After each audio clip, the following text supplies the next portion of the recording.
Okay, so I'll start off with this paper by showing the actual grade boundaries that there were for this paper when it was sat. So these aren't my aspirational marks where you need 70 for a C. So 59 on this paper would have guaranteed you a C, 48 a D, and so on. And the totals going down there. It means basically so long as you get up to question 9 right, then anything you pick up from there is going to guarantee you the grade C.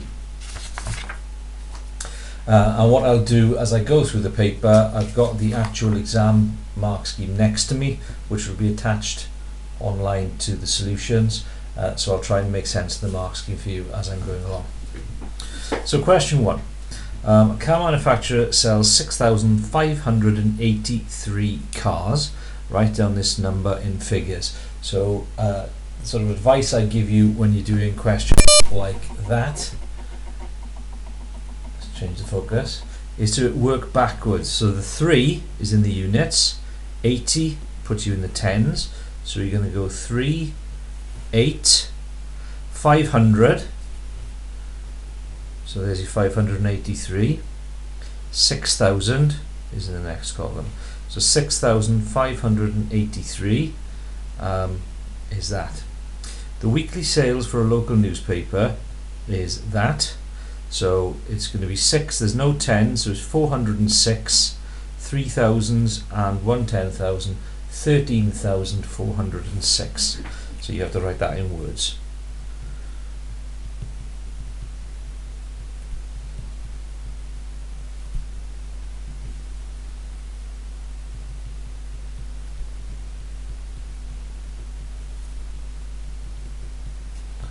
And you got to really concentrate as you're writing it because your hand wants to put a digit in there. Add together 85 and 97. So it's paper 1, non-calculator. Whatever method works for you is fine. I would write them like that. You start by adding the units column. 5 and 7 is 12, so you write the 2 and you carry the 1. 9 and 1 is 10, and 8 is 182. Similarly for subtraction, whichever method works for you, you can do counting on. I prefer a column method. You can't take 8 from 9, so you have to borrow 10 from the column next to it, so that goes down to a 1. Then you do 9 from 18 is 9, 1 from 1 is 0, 1 from 4 is 3, and then it's easy to check but just by adding up the bottom 2. So 9 and 9 is 18, 8 down carry 1, 1 and 1 is 2, 3 and 1 is 4, so you know you're right. A multiple of 8 that is between 70 and 79, so what that's saying is a number that's in the 8 times table that is between 70 and 79, and it's 72 because 9 8s are 72. Write 8,736 correct to the nearest 10, so it's either going to be 8,730 or it's going to be 8,740 because it's 36 is nearest to 40, so you write 8740 to the nearest 10, so it's the 7, sorry, to the nearest 100. 7 is in the hundreds column, so you're either going to be writing 8,700 or 8,800. It's nearer because it's 36 to 700, so it's going to be that. All the factors of 16 are all the numbers that divide into 16 exactly. So if you write them as pairs, you've got 1 and 16 because 1 times 16 is 16. You've got 2 and 8. And you've also got 4 times 4. So you've got 5 factors of 16. Okay, so the marks for that, 1 mark, 1 mark, 1 mark, 1, 1, 1, 1. And for this, you get 1 mark for any 3 and 1 mark for all correct. Question 2. Write down the value of the 8 in the number 18,623. So the 8 is in the thousands column, so its value is 8,000. Write down a square number that is less than 100 and has a tens digit of 8. So it's going to be 80 something. And your square numbers are going 1 times 1 is 1, 2 2s are 4, 3 3s are 9, 4 4s are 16, up to 9 9s, which is 81. Tom has a £10 note and a £5 note. He buys 10 packs of cards and has £1 left over. What is the cost of 1 pack of cards? So the cards cost him £14.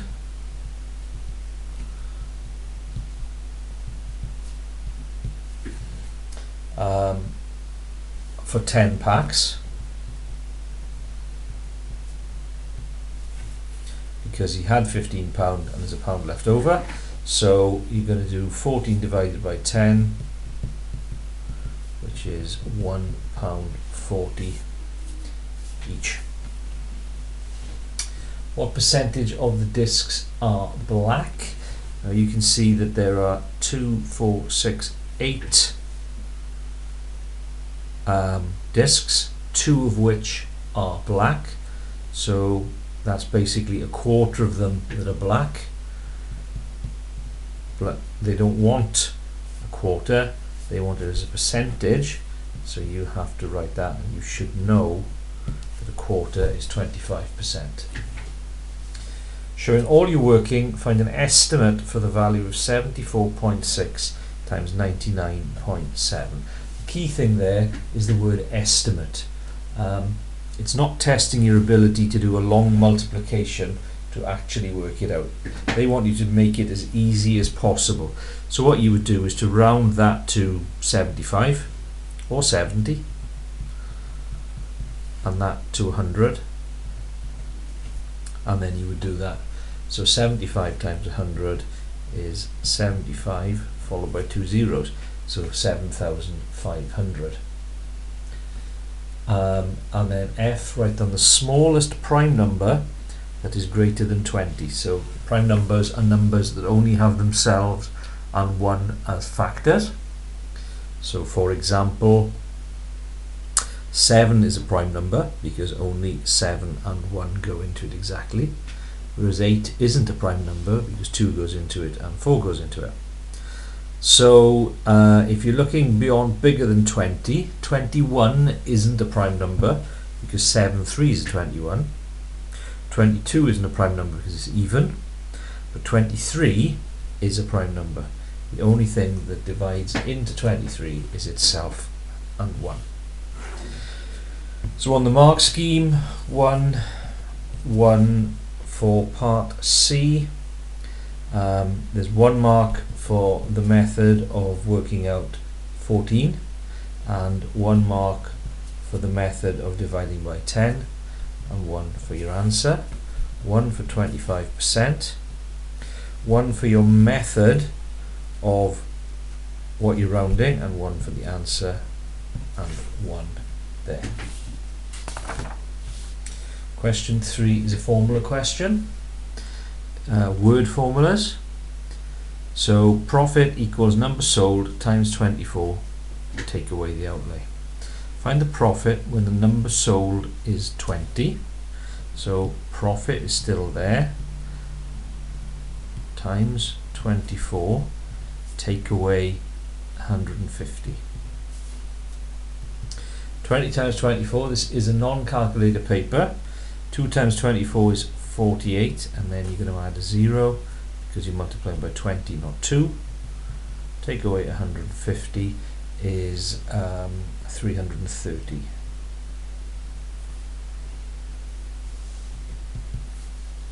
So word equation problems, part A is straightforward, you're plugging into a formula, and then part B, for the extra marks, you normally have to do a bit more work. So as you can see here, they're telling us what the profit is, and they're telling us what the number sold is,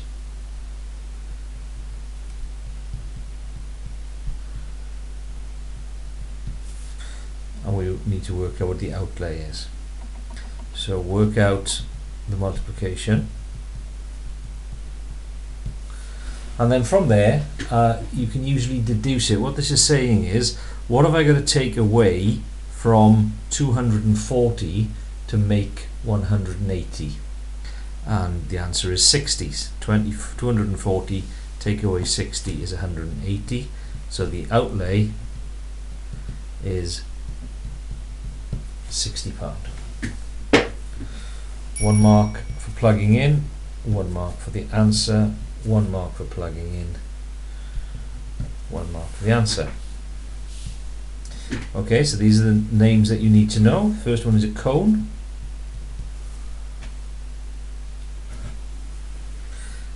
The second has got 1, 2, 3, 4, 5, 6, 7, 8 sides, so it's an octagon. And the third is a pyramid, or a square-based pyramid if you want to be really accurate, but pyramid is fine. Distance across the widest part of a circle which goes to the center is called the diameter. A line that just touches the outside of a circle is called a tangent. And a line that goes through the circle but not through the center is called a chord. And you get 1 for each of those, 1 for each of these.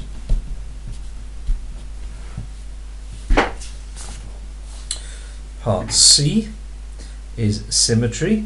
So you need to be drawing lines on that so that they can be folded, or a mirror can go along it and it'd be identical. So if you go down there, that would happen, that would fold over, but also going through each of the other diamonds as well is also symmetrical. So that one actually has 3 lines of symmetry, and the one below it has 2. You can see it's identical across there and it's identical across there. So that one has got 2 lines of symmetry.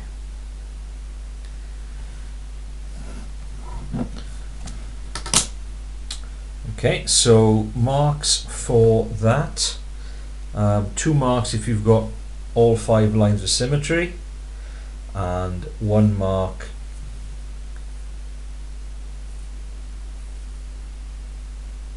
for either that one completely right or that one completely right. Question 5. 3 identical rectangles, each 10 by 2, are placed to make the shape shown in the diagram. Calculate the perimeter of the shape. So for the perimeter, you need to imagine that if we set off there and walk around the whole outside of the shape, back to the start, the total distance that we've walked is the perimeter. So we need to know what this distance is, which is going to be 10 and 2, which is 12. And we need to know that that is 2 and that is 2, so that is 6. And we know that this is 10, so that side will be 10. And we know that it's 12, or 10 and 2 up there. So if we're going to start there, we're going to go down 12, across 2, up 10, across 6, down 10, across 2, up 12, and back to the start by adding 10. So we've got 1, 2, 3, 4, 5, 6, 7, 8 different lines that we have to follow. So just check, we got 8 numbers here. 1, 2, 3, 4, 5, 6, 7, 8. So I know that I got all the sides because they come to 8, then add them up. So I got 12, 14, 24, 30, 40, 42, 54, 60. And the units for that are, hang on, 64 the answer is. Let me check that again. 12, 2, 10, 6, 10, 2, 10, 12 and 10. 14, 24, 30, 40, 42, 54, 64. Yeah, so I added that wrong. 64, and the units of that are centimeters for perimeter because it's distance, but you're not asked for it, so it doesn't matter. But you know, it's good to put it in. Then to work out the area, you have to work out the area of each of these rectangles, and they're all the same. So the area of one of the rectangles is 10 times 2, and then you've got 3 of them.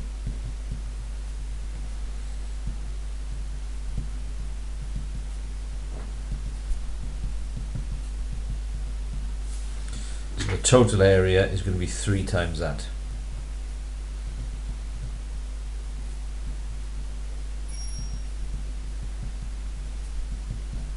And for this one, this is the question where if you don't give the units, you don't get full marks. It's the units for area. We're measuring in centimeters, so it's centimeters squared. So 1 mark for working out the missing side, which is 6, and then 1 mark for the method of adding up, and 1 mark for the answer. And for this one, you've got 1 mark for the method of working out the area of a rectangle, 1 mark for 60, and 1 mark for the units. Question 6. So this is your quality of written communications. There's going to be 2 out of these 7 marks are going to be awarded for how you explain what you're doing. Year 11 pupils have been asked to estimate the cost for each pupil to go to a concert. There are 98 pupils in year 11. Packed lunch for each pupil cost £3.95. Total cost of the tickets is £915, and the buses cost £290. So in order to estimate, and we want the cost per pupil, so I'm going to round these numbers to sensible values.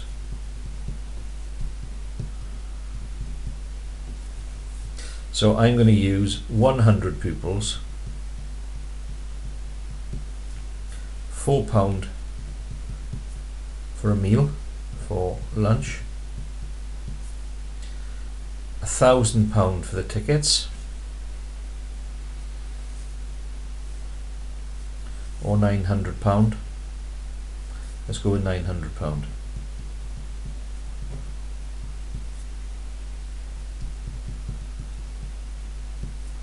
And £300 for the bus. Okay, so that's communicating. And I want the cost per pupil. So I already know that it's going to be £4 per pupil for lunch. So cost per pupil for the tickets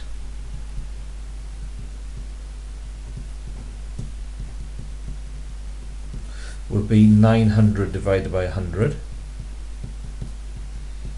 which is £9. Cost per pupil for bus will be 300 divided by 100, which is £3. So the total cost per pupil is going to be the 9 and the 3 and the 4.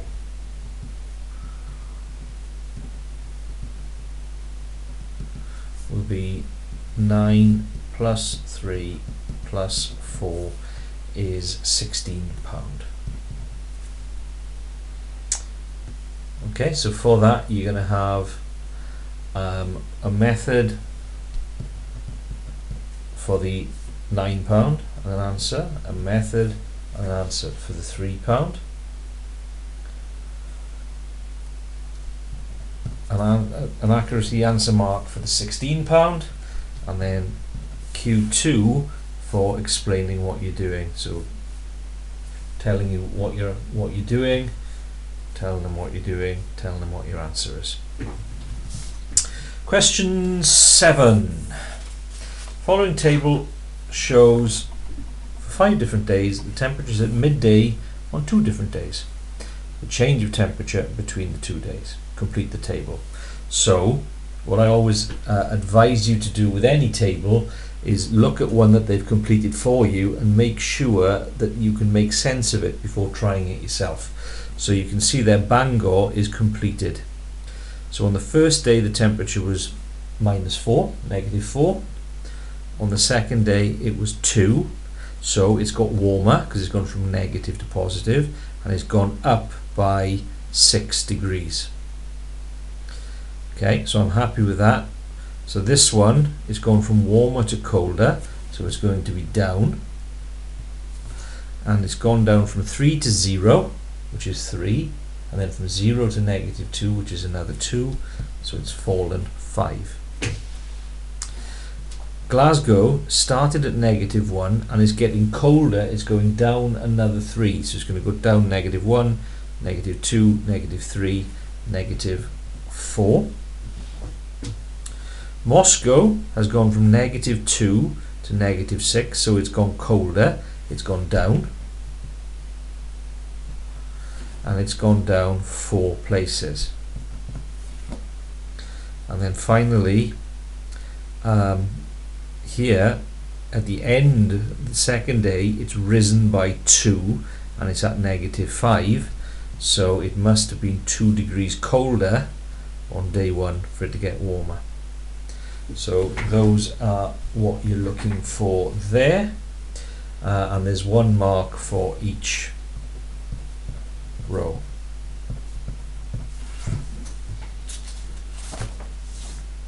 Question 8 is a conversion graph question. The fuel consumption of vehicles can be measured in miles per gallon or in kilometers per litre. The table shows 3 different values for the consumption in miles per gallon and the corresponding 3 values in kilometers per litre. So 13, the top row is miles per gallon, the bottom row is kilometers per litre. Now if you look at the graph, this one goes miles per gallon, so those numbers are your cross plots, and then kilometers per hour are your up plots.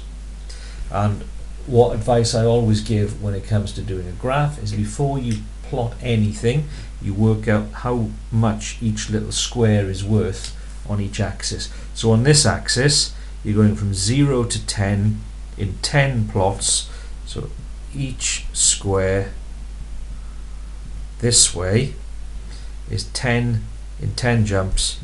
10 divided by 10 is 1 mile per gallon. So each one of those is 1. Now on this square, on this direction, in this direction, you're going from 0 to 5 in 10 jumps. So each little square is a half. Right, so once I know what that is, it's easy to do the plots. So I'm going to go across to 13 and then up to 4.6. So across to 13 is easy, and then if I'm going up in 0.5s, halfway is going to be 2.5. So I'm going to go 13, 3, 3.5, 4, 4.5, 5. So it's going to be just below the 5. Then I'm going to 35 and 12.4. So 35 is there. 10, halfway is going to be 12.5.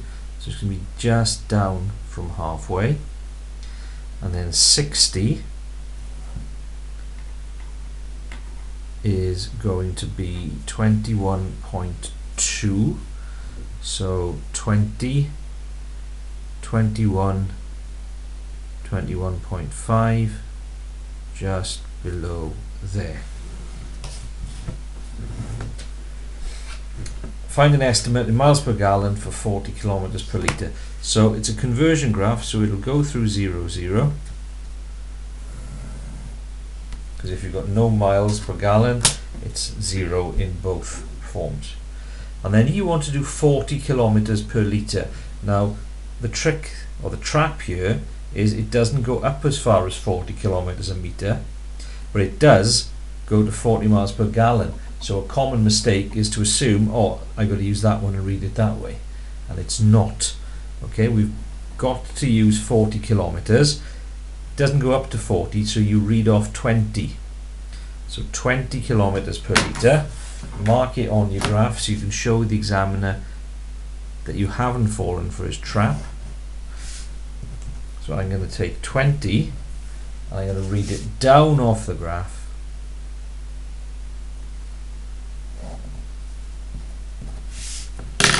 So 20 km per litre is 50.6,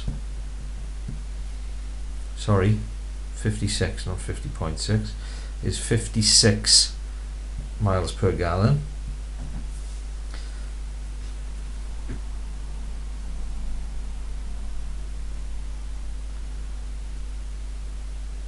So 40 kilometers a litre would be twice as much.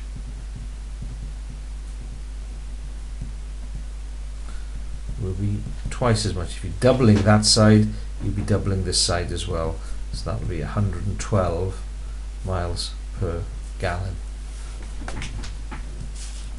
So for this, you're going to have 1 mark for plotting the points and 1 mark for drawing the line. So the method of plotting the points, they call a P mark, and 1 mark for the line.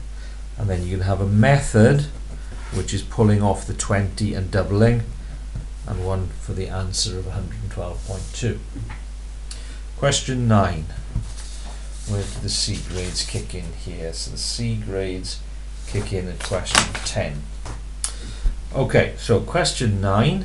There are 2 packs of cards. 1 pack is coloured red, 1 pack is coloured blue. The pack is 4 cards. The red pack 2, 4, 6, 8, 2, 4, 6, 8. The blue 1, 3, 5, 7, 1, 3, 5, 7. So you're looking for what the rule is. In a game, a player chooses 1 card at random from the red and 1 card from the blue. The player scores the difference between the 2 numbers. Difference means take them away. They'll give you an example. Here it comes. For example, if the number on the red card is 8 and the number on the blue card is 5, then the player works out 8 take away 5, which is 3, and the player scores 3. If the number on the red card is 2 and on the blue card is 3, it still works out as biggest take away smallest. Okay, so check on your table that you can get something that they've already done. So you got, for that number there, 5 and 8, take them away, you get 3. For this number here, 1 and 4, take them away, you get 3. So use a pair that are already printed to make sure you're happy with what they're doing, and then fill in the gaps. So this one is going to be 7 take away 2, which is 5, 5 take away 2, which is 3, 7 take away 4 is 3, 5 take away 4 is 1, 3 take 6 is 6 take 3, which is 3, that one's 6 take 1, which is 5, 8 take 3 is 5, 8 take 1 is 7. So you get 2 marks for correctly filling in the table. And then, let's move my paper here. Right, so in the earlier past papers, they used to give these much more structured, but these days, this was November 2012, there's much less structure to it, and you've got to work things out yourself. So player wins prize by getting a score of 1. It costs 50 pence to play the game once. The prize for winning the game is 80 pence. When 320 people play the game once, find the expected profit. So first of all, you need to know what the chances are of winning. So the probability of winning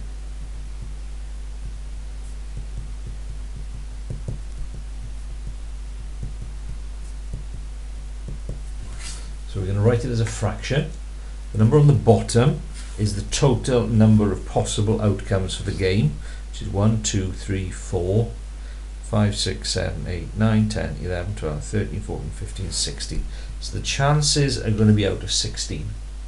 And the number of times a 1 comes up is 1, 2, 3, 4, 5, 6, 7. So the chances of winning are 7 out of 16. So if people only play the game once, then that is their chances of winning. So the other way of looking at that is every time 16 games are played, you can expect 7 wins. So when 320 people play, number of winners when 320 play will be this. So you'd write it like that, 7 out of 16 times 320. Now what that means is for every group of 16 there are in 320, in every group of 16 there are 7 winners. So what you want to do is to see how many groups of 16 there are in 320. So if you do, you should spot that if you double 16 you get 32. So it's going to be 20 times that for 320. So that is going to be the same as that. Okay, 320 divided by 16 is 20. So the number of expected winners will be 7 times 2, 14, 144. Sorry, 140 winners you're expecting. Right, so now let's turn that into money. It costs 50 pence to play the game, so money into the game will be 320 times 50 pence. In pounds is that, so that's basically half of 320, which is 160. So the game generates £160. Money out, we're expecting 140 lots of 80 pence out of the game. Now whichever method you want to use to do this is up to you. You can do 140 times 80 and then divide it by 100 afterwards. You can use the brick wall method. I'm going to do 14 lots of 8, 4 8s are 32, 1 8 is 8, and 3 is 11. And I'm estimating that if that was a pound, it would be 140. So 0.8 will just be 112. I haven't got to worry about moving the decimal point.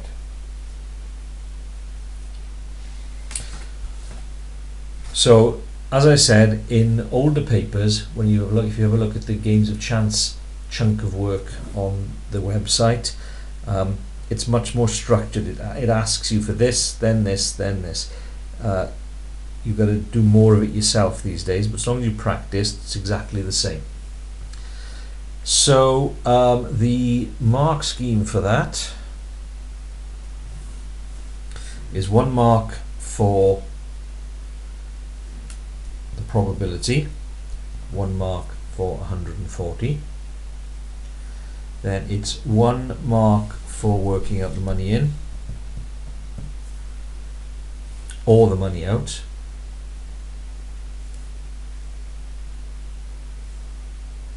and I haven't finished it because the profit, I'm going to take those away. When you take those away you get £48 profit. Sorry, I've got that bit. So you've got that, and then for the profit, the subtraction. So that's that question. Question 10. Find the size of the angle marked X. So you've got a straight line and you've got a triangle on the straight line. It's a special triangle It's only got 2 tick marks, which means those 2 sides are the same. It's not equilateral, because otherwise that would have a tick mark as well. It's an isosceles triangle. With isosceles triangles, these 2 sides are the same. That's on a straight line, so it adds up to, so these 2 angles must add up to 180. So if you do 180 less 114, you've got to borrow 6, so that angle is 66. If that angle is 66, so is that angle. Together they come to 122. So you need to do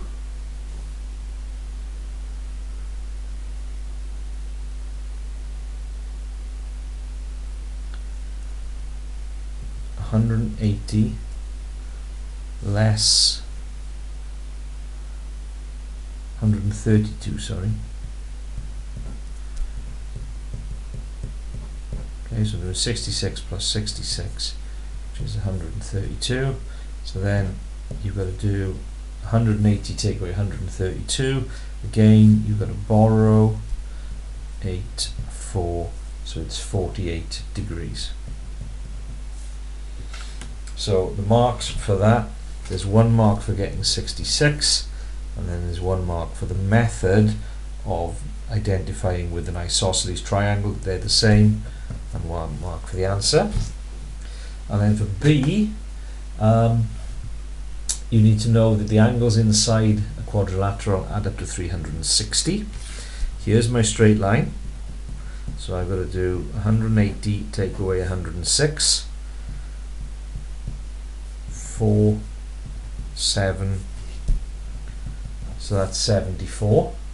So then I've got to do, so if I add up those, so if I do 114, 53 and 74, 4, 7, 11, 8, 13, 14, 241 is what the 3 that I know add up to. Take those away from 360. Again, I've got to borrow 911, so it's 119 degrees. For that one, there's 1 mark for working out the 74, which is that angle, and then 1 mark for the method of adding up and taking away from 360.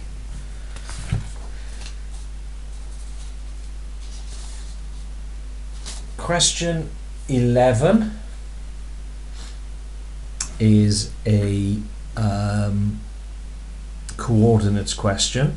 So remember, the x coordinate is always the first number, the y coordinate is always the second. X goes across, y goes up. So where you've got something directly above the other, the x coordinate is the same, but the y coordinate changes. If you've got something that's on the same level, then the x coordinate changes, but the y stays the same. So A is going to have the same x coordinate as the one directly above it, and the same y coordinate as that one. B, which is over here, is where you can work out from this that if that x coordinate is 9 and that x coordinate is -3, then there's got a distance of 12 for this rectangle. So if it's 12 to there,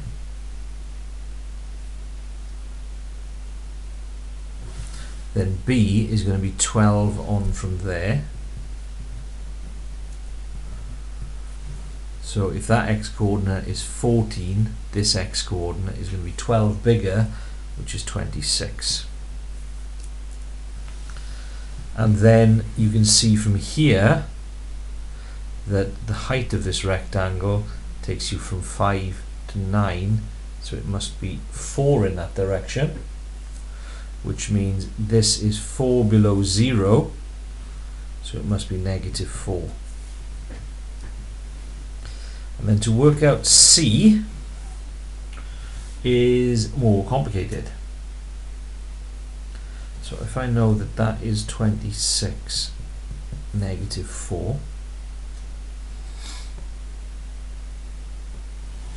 now you can see that to go from that point there to that point there, you've travelled across 5 units.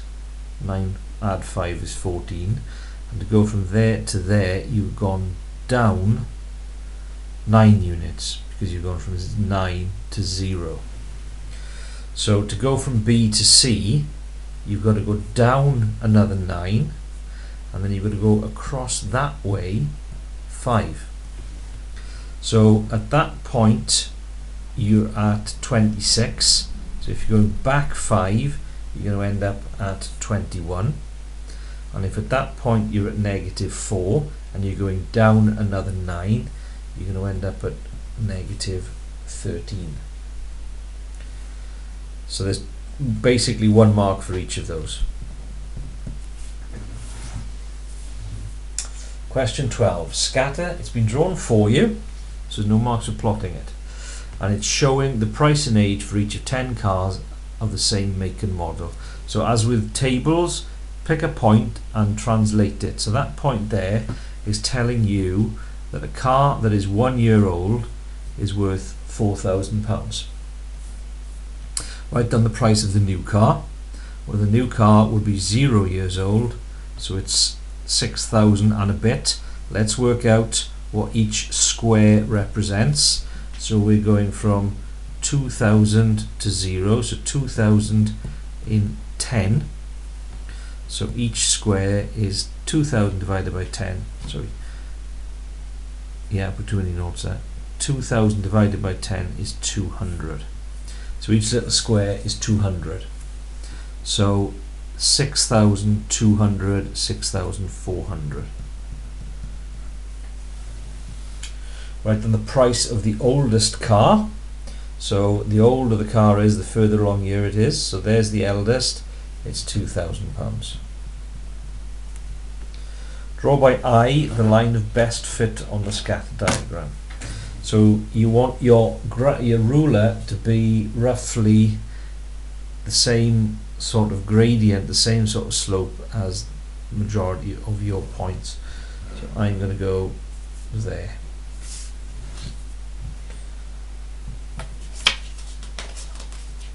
Check there's no conditions on that. Yeah, so they're looking for some points above, some points below. That'll be fine. Write down the type of correlation. Well, if one thing goes down as the other goes up, so here the age is going up, the value is going down, that's negative correlation. Estimate the price of a 2.5-year-old car. So 2.5 years would be there. So as I've told you before, when you're reading something off a graph, mark it on the graph so the examiner knows what you're doing. So I'm going from there to my graph, reading across. £3,000 is going to be your estimate.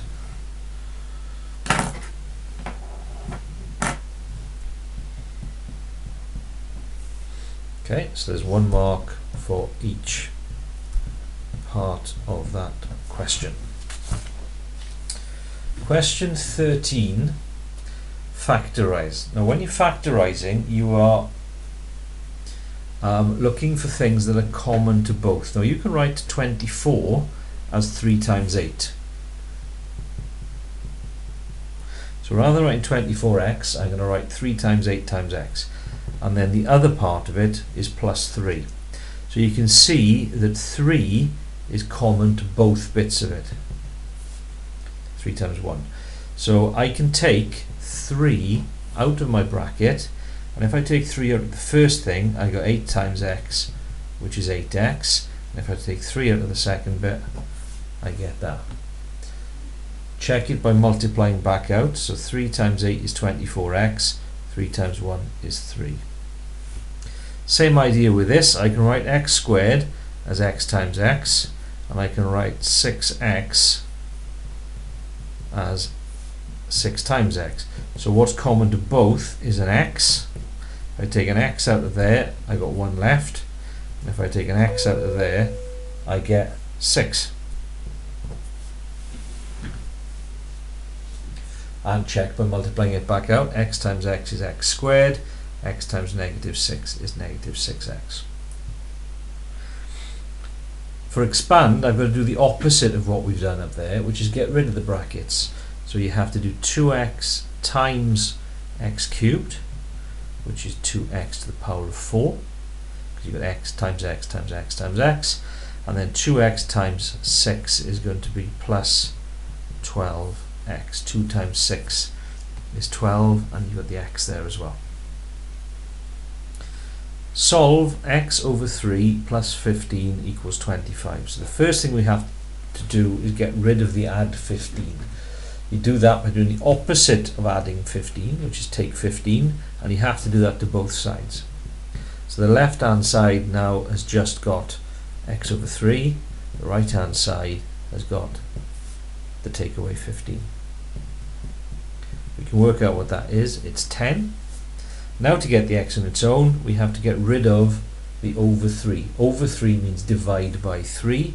You do the opposite of dividing by 3, which is timesing by 3, which is 30. And the second equation, the first thing you have to do is get rid of the brackets. So the left hand side stays as it is. The right hand side, you've got 3 times x is 3x, 3 times 2 is 6.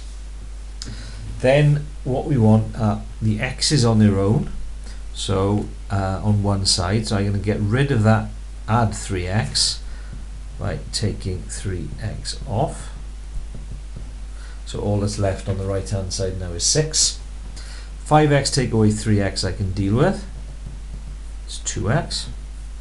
And then I want to get rid of the take 7 by doing the opposite of take 7, which is adding 7. So 2x is 6 add 7, which is 13. Then I want to get rid of the 2. The 2 and the x are joined by times. So the opposite of timesing by 2 is dividing by 2. And in algebra, we write that like that. And you can leave that as 13 over 2.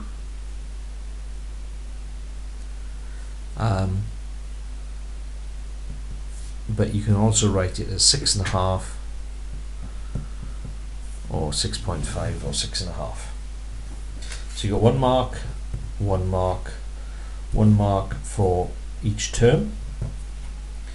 For 13D, you've got 1 mark for getting it to there, and then 1 mark for the answer.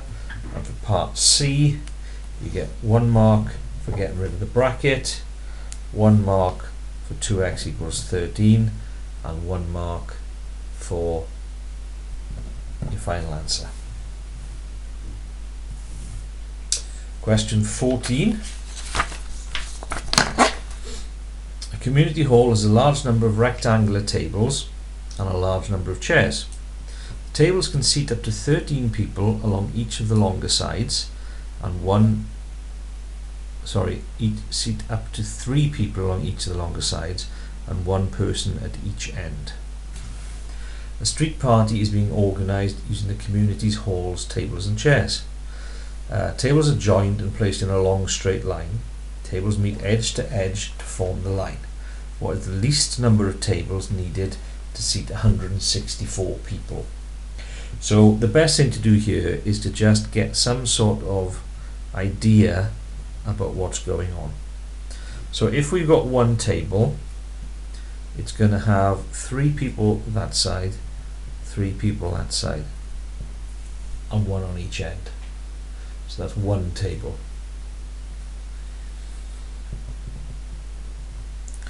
If we got 2 tables, then what we're going to have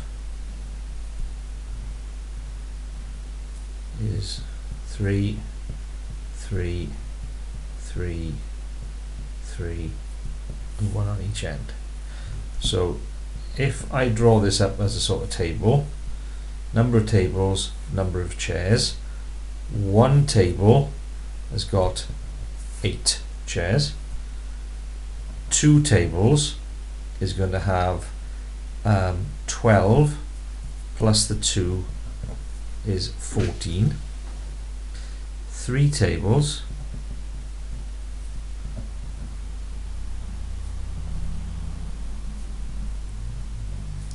one, two, three, 1, 2, 3, 1, 2, 3, 1, 2, 3, 1, 2, 3, plus the 2.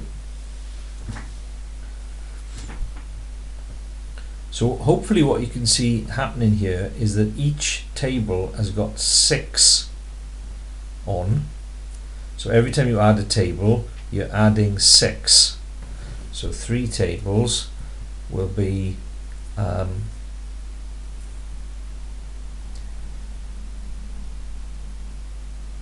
18 plus the 2, 20. Okay, so you're adding on 6 every time, but you've also got the 2 that are always on the ends. So if you want to see the number that seat 164, if you take out of that the 2 people that are going to be on the end, so 164 people, 2 on the end, so 163, so 162 left on sides. Okay, so you've got 162 which are going to be on the sides, and if you divide by 6, because there's 6 of those on each table, so you do 162 divided by 6, that'll tell you how many tables you need. So 6 goes into 1, none, 6 goes into 16 twice, remainder 4, 2 6s are 12, so there's a 4 remainder, and then 6 goes into 42 7 times. So you're going to need 27 tables. Now you could have done that by just trial and error, but that's the sort of logical way of doing it, is to try and spot what's happening each time.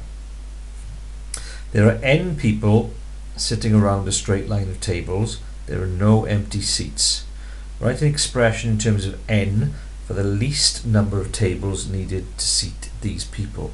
So it's basically, we've done the hard work for that up here. If it's 164 people, the first thing we did was take the 2 end ones off. So if there are n people, we've got to do n take away 2. What we then did up here was divide that by 6, because each table then sits 6. So I got to do n divided by 2 and then divide that by 6. Now that's, it's quite a challenging question for a grade C, and probably on the higher tier paper it has a extra part on it. But if you can get your head around that, well done. Okay, so marking for that, there's a strategy mark for working out how you build up the pattern, and then there's a method mark for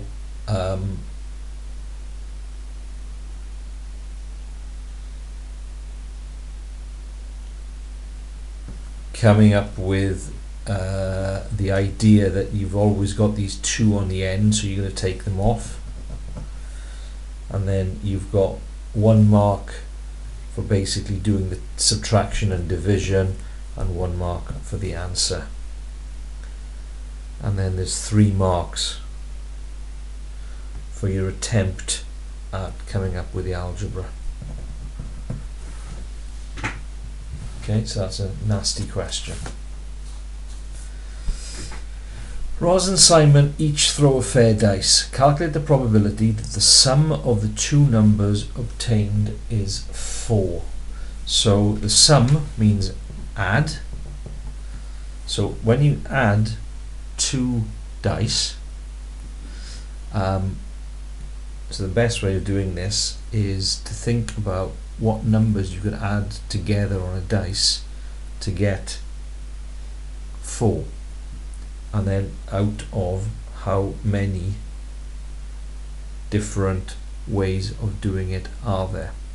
So basically it is a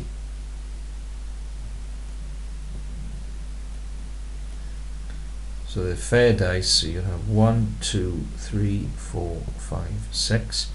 1, 2, 3, 4, 5, 6. Now that means there are 36 possible outcomes. 101 is what we've been adding 2, 3, 4, 5, 6, 7, 3, 5, and so on and so on. Now you don't need to do them all, because you should realize that in order to get a total of 4, it's either going to be 1 and 3, 3 and 1, 2 and 2, 2 and 2. So it's either going to be 3 and 1, 1 and 3, 2 and 2. So from that you should see there are 36 different, if I kept that table going, 36 different ways of doing it, and out of the 36 there are 1, 2, 3 different ways that you can score a 4. So it's going to be 3 out of 36. And you can leave it like that. You could cancel it down, but it doesn't matter, you don't need to. So there's 1 mark for finding the number of outcomes. There's 1 mark for the 3, and there's 1 mark for the 36. And then the final question, 7 single-digit numbers have a median of 6 and a range of 8. The mode of the 7 numbers is 3. So the median is 6. So the middle number is 6. The mode of the 7 numbers is 3. So at least 2 of those are 3. Now for the range to be 8, that's the biggest, take away the smallest is 8. So if that was a 3,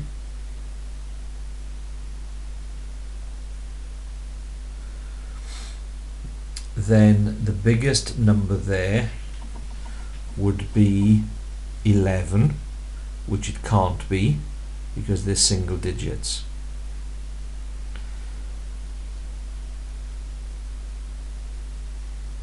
So that means that number can't be a 3, which means there must be 2 3s there.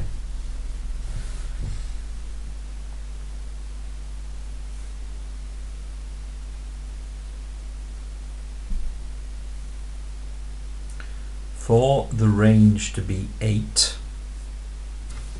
that would mean for them to be single digits, that would have to be a 9 and a 1.